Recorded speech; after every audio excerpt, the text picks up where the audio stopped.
আমরা যে আর কয়টি দিন বাঁচতে পারবো এখানে, মানে বসবাস করতে পারবো, আমাদের একটা শঙ্কা বোধ করছে। সকালে 3টা বাজে এখানে লাগাই দেয়, এরা দেখে না, এবং রাত 9টা পর্যন্ত এভাবে চলমান থাকে।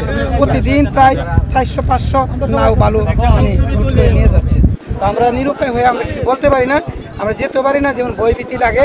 হ্যাঁ, এজন্য আমরা একটা শঙ্কার মধ্যে আছি। বালু আর ডেলি 15টা-20টা ডেজার লাগায় মনে করো মাটি উঠে গেছে আপনাদের এখানে টাওয়ারের নিচে ডেজার খাইটা। হ্যাঁ, এগুলা মনে করেন মাটি মুটি নিতে থাকা। কারণ আমরা কিভাবে বাঁচতে করবো এই দেশও?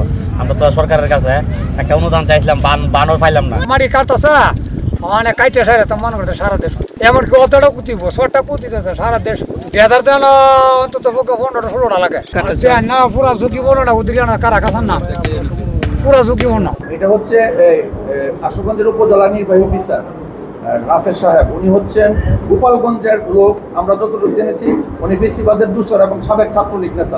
সেই জন্য সে সাবেক ছাত্রলীগ নেতা, সে ইচ্ছে করে সে একটা অশান্তি এবং বিশৃঙ্খলা পরিস্থিতি সৃষ্টি করার জন্য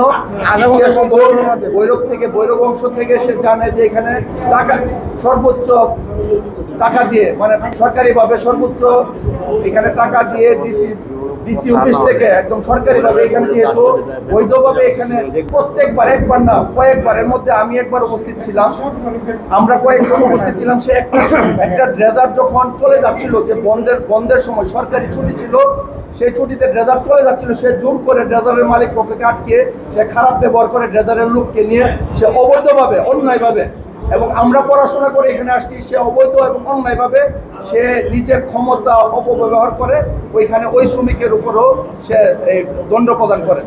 পাশাপাশি ভৈরবের বালু মহলের মালিকের নামে মিথ্যা অভিযোগে নিয়ে মামলা দেয়। 4টি ডেজার গচ্ছিত 12 লক্ষ টাকা ইউনো নিজে লুট করে নিয়ে যায়। এই ঘটনাগুলির বিচার উপধিকারী সহযোগিতা করার জন্য ভৈরব কিশোরগঞ্জের সকল সাংবাদিক বৃন্দের সহযোগিতা ও সাহায্য কামনা করছি। আমার বড় ভাই মোহাম্মদ তারিকুল ইসলাম, যিনি আমার সাথে এই বালু মহলে পার্টনার, এবং আমাদের আরও পার্টনার শাহিদুল হক ইমন, রাজু মিয়া, মাসুদ মোল্লা, লাদেন এবং মানিক, সোহানুর রহমান সোহান, এদের নামে মিথ্যা মামলা দায়ের করছে। ইউনো মহোদয় ব্যক্তি স্বার্থ চরিতার্থ করার জন্য আমি উক্ত মিথ্যা মামলা দ্রুত প্রত্যাহারের আবেদন করছি। আগের থেকে একটা মৌজায় ওনাদের দিয়ে দেওয়া হচ্ছে, বালুমহল দেওয়া হচ্ছে, আর এইদিকে হচ্ছে আমাদের আশুগঞ্জে বাহাদুরপুর, সোনারামপুর এবং সোহাগপুর, এই 3 মৌজায় বালুমহল দেওয়া হয়েছে।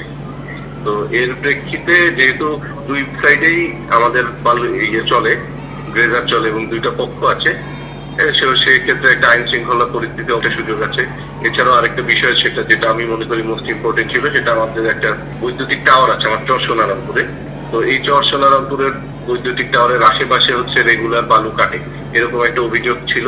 আমার কাছে অভিযোগ আসলো, আমার চর সোনারামপুরের মানুষজন আসলো আমার কাছে, আমার রাত 3টা থেকে পরের দিন রাত 3টে একেবারে আমার টাওয়ারের আশেপাশে কাটে, এবং যত সময় গড়ায় তার আস্তে আস্তে দূরে যায়। তো যদি মোবাইল কোড করতে হয়, সেক্ষেত্রে এটা অভিযোগের লোক না আশুগঞ্জের জেলাদারের লোক, সেটা আমার দেখার বিষয় না। আমি আমার মতো করে পরের দিন সকাল 6টায় মোবাইল কোড করতে গেলাম। তো সকাল 6টায় মোবাইল কোড করতে গিয়ে আমি দেখলাম যে 5টা ডেজার এবং 5টা বালকে রাখে। তো যে আমি ওদেরকে জিজ্ঞেস করলাম যে তোমরা কাদের পক্ষে, তো ওরা বললো যে আমরা ভৈরবের পক্ষে, তারিখ খেয়ে দিলাম। তারপর আমি বললাম আচ্ছা ঠিক আছে। তো ওই যেই ছেলেটা আগের দিন আমাকে মোবাইল করে গুগল ম্যাপে লোকেশন দিয়ে গেছিল, ওই ছিল। ওকে আমি আবার বললাম যে তুমি দেখো তাহলে আজকে তুমি কোথায় আছো। ও দেখে বলে আমরা আজকে আশুগঞ্জের মধ্যে আছি, এটা আমার ভিডিও করা আছে। তারপর সেই প্রেক্ষাপটে আমি মোবাইল কোড করি, 5টা ডেজার 5টা বালকের যত করে অভিযোগকে দিন দিই।